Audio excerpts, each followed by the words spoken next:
Right.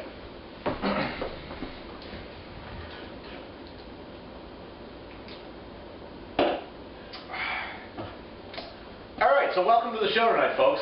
Tonight I've got with me here is Michael Metzger from the Startin' Park blog. You can reach the Startin' Park blog at www.startnparkblog.com. So that's how you get to it. And Mike, if you could just tell us a little bit, what is Startin' Park blog? Sure, thank you, Jeff. Startin' Park blog is a blog that I started with a coworker of mine, Greg Netherwood, last year. We felt collectively that there was not a forum for NASCAR fans spreading their ideas as fans. We have a lot of articles in NASCAR Illustrated online that claim to be the fans' point of view, but they're very watered down. They don't tell it like it is. So we felt it was good for us to get our message out there in an unfiltered manner, that talks to the everyday fan, that has opinions. A lot of these are just, in the middle, wishy-washy. We have opinions. We don't like Kyle Busch, okay? And we make that, and we make that evidently clear. He's winning me over, but it's not like we're going to praise him out there because we don't like him. So I mean, that sort of thing. He kind of has an overbite.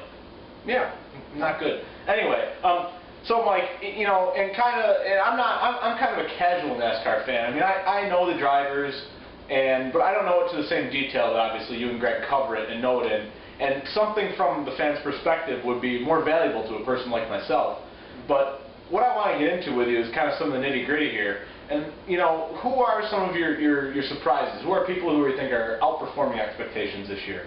Well, I'm going to use my basis as my prediction for the standings at the end of the year.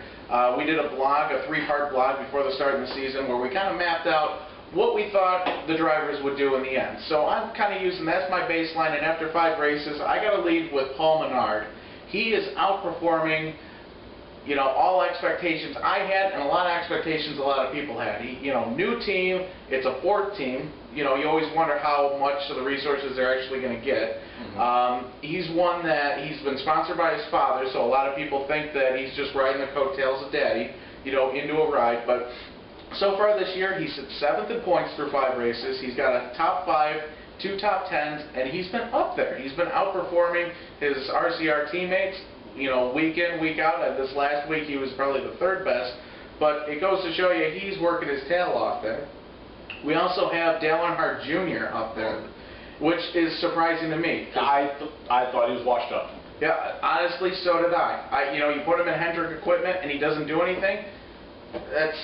It baffles the mind. You think he's going to be winning every race, but this year so far, 2 top 10s, 12th in points. I picked him to be 26th, which I got to tell you that low 20s is just above Startin' Park level. So that goes to show you that I wasn't thinking much out of him, and he's doing pretty good. We also have another surprise in Ryan Newman, which a lot of people are going to say, hey, that's a homer pick, because I am Ryan Newman fan, and I let that be known, but most of these years he just qualifies, first, like it pays extra points, which it doesn't, and then it just kind of fades to the end. Well, and the thing with Newman is he showed a lot of promise at the beginning of his career, winning that Rookie of the Year, and ever since then it's almost been a level playing to a little bit of a drop-off for him. So, and that's why, as you can see, expectations in general will be kind of low for Newman. Yeah, in 2003 he won the most races that year. I was riding high as a fan, thinking that great things were going to come. It didn't. He moved on to a new team in the last couple of years, and so far this year, he's done the complete opposite of his career. He's not qualifying at the front anymore, but he's showing up at the end of races when it counts. 5 races through, 3 top 5s, 4 top 10s, sitting 2nd in points. I've counted it many times. You're watching the race, 10 laps to go. Newman's in 5th. Where did that come from? Yep. And that's what you got to do. Who cares what you qualify? You just got to make your way through the race and finish good. That's right. And the biggest surprise about Newman is how he fits the helmet on his extremely square head. He's built like a linebacker, that is for sure. Indeed. The last surprise I'm going to go with here is Bobby Labonte. This is going to be a little bit of a stretch. I'm probably going to be eating some crow a little later on, but I picked him to be 28th, which is right behind Paul Menard and Dale Earnhardt Jr. again. He's got one top 5, one top 10 based off of Daytona. You might want to say that a lot of people crashed out of there. You know, Trevor Bayne won the race. Who's Trevor Bayne? He's Batman's villain. Yeah, Batman's villain in the new Batman movie coming out next year. Which you should definitely see. If it's as good as The Dark Knight and Batman Begins, it's worth seeing. Look for Trevor Bayne in that movie.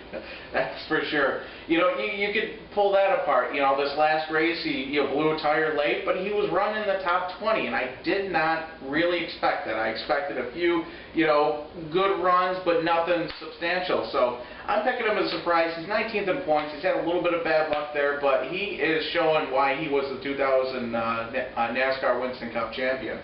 I do have one more here. He's not quite a surprise to me, surprise to a lot of people. So you're rubbing this in our faces. I just want to, you know, point out that, you know, sometimes, you know, you can hit the broadside of a barn with something.